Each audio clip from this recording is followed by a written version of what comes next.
Happy Wednesday, everybody. Welcome to the Brownwood Lions Coaches Show here on KOXE. I am Derek Stuckley, along with Brownwood Lions head football coach, athletic director Sammy Burnett. And, man, they missed a great cooking show before we got started. Before the radio show, we had Cooking with Coach. We did, for about 45 minutes, I believe. Yeah. Hey, we could make that a show. We could make that a show, Yeah. actually. Cooking with Coach. Well, yeah, we could do that. We're talking about Christmas meal and what everybody was going to do, and it went from rib roast to pasta to bologna. Y'all can Guess who's figure having the out bologna? who's the bologna guy, so. Lord have mercy. Well, I had to invite him over. Yeah, you got to do what you got to do. Well, I guess we should talk a little bit about some sports. Little bit. Had some basketball action last night. So what happened, Coach? Well, I don't know what happened in Snyder. Didn't have a chance to talk to Coach today with the exams and all that stuff. But we did drop that match in Snyder, 64-35. Probably still trying to work out the kinks and figure out who's doing what. I noticed again through your report that Marcelo Hooker was in double digits, which is different than it was the last time. Probably got, we talked about someone's hot, someone's not. Just get to a point where we're all hot and playing to the level that they can play. I know we have some kids out that are sick. Hayden Noah knows this player for him that has the flu. He's out, so a couple other kids out. We got some injuries, so still not full force with them. No need to panic. They'll get where they need to be for district, hopefully. On the other side up, the girls, I walked in the gym and I thought that I was on the phone, so I was a little late getting into the gym, and I looked up and it's 15-0 already. I'm like, man, that's pretty good. And next thing you know, it's about 30-0, and then it's 30-1. They wound up winning that game 62-15 against Lakeview, and Lakeview wasn't a phenomenal team, but I mean, we just overpowered them. Working the ball inside, I saw some great shots inside the paint. I saw some transition buckets. I saw some shots from the perimeter. I saw some great defense, forcing a lot of turnovers, just sort of a whirlwind running around them, and they really didn't know what to do. And it sort of, to them, they looked sort of like, and I don't mean to speak bad of them, but it looked like they were a junior high team. Just, it's, our little elementary game, where if you get a little space to shoot, you shoot it, That's how overwhelming the defense was last night for the girls. So I was extremely impressed. I don't know what they shot from the field, but it was really good. And so all in all, man, it was a good night, and I don't know how good, like I said, Lakeview is, but we overwhelmed them. Yeah. And they didn't have a chance to be real good. So I love tenacious defense. I like the way they pushed the ball up the court. I like the way they were working the ball, and then we get a cut across the paint, and a pass, and another pass across the paint, and all of a sudden it was rhythmic. It looked good. So I enjoyed watching it. Yeah, I know the girls gave up 4 points through the first three quarters, going into the fourth quarter, and anytime you do that, you're playing good defense. Doesn't matter who you're playing. Yeah, absolutely. What, they give up like 7 in the fourth? Mm-hmm. Yeah. That's poor defense. Yeah. Yeah. Lakeview got hot there at the end. And then, of course, the guys. That was a joke. Yeah. I'll just make sure everybody knew that's Yeah. a joke. I don't want to get berated. The guys, of course, they got tournament action coming up, so that's a chance for them to kind of get things figured out, get their chemistry going. They still got a bunch of football guys there on the team. Yeah, before that, Thursday, we're both on the road. Our girls are running up the road to Bangs and playing over there on Thursday, and our boys are going to Atlanta and playing down there, which will be the prequel before the tournament, which starts on the 27th. But that's what we need. That's what our boys need. Our girls need it too. I mean, the more games they can play, the more consistency that they're going to gain, the better off they're going to be before district kids.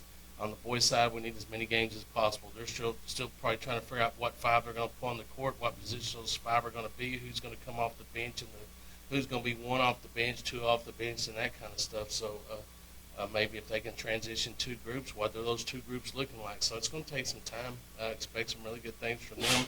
They're stumping their no bless you star.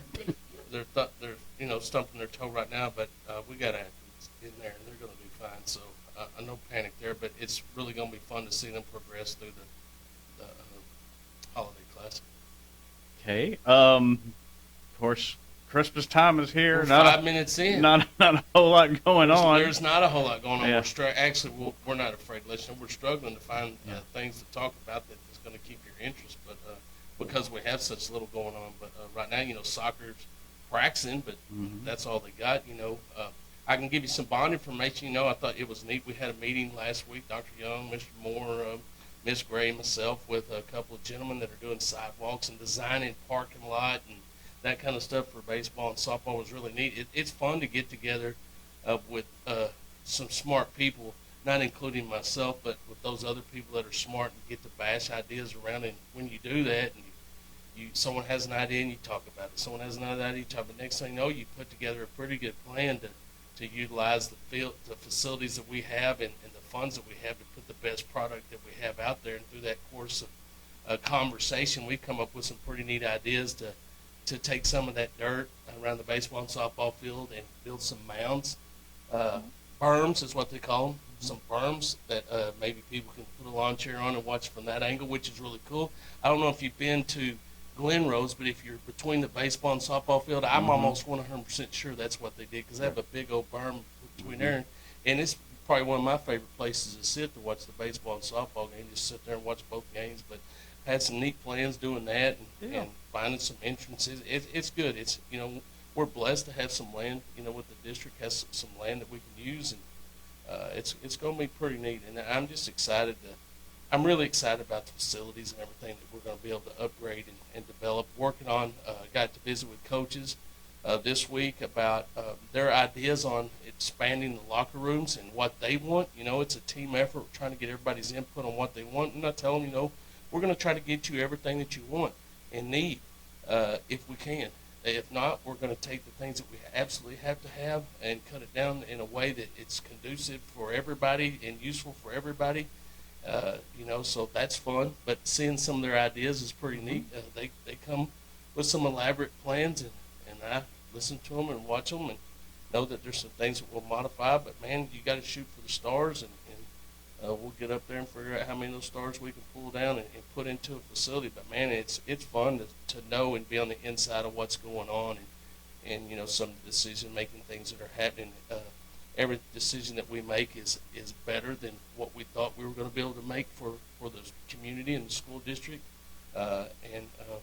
Definitely our desire to give back more than what was expected. So we're stewards of what we're doing. We're making some great decisions, and it's fun. I really enjoy it. It's time-consuming, but it's fun. So, even going down to, hey, we may on the indoor in the future, we may want a scoreboard. We got to have the measurement, whatever they need to put that in.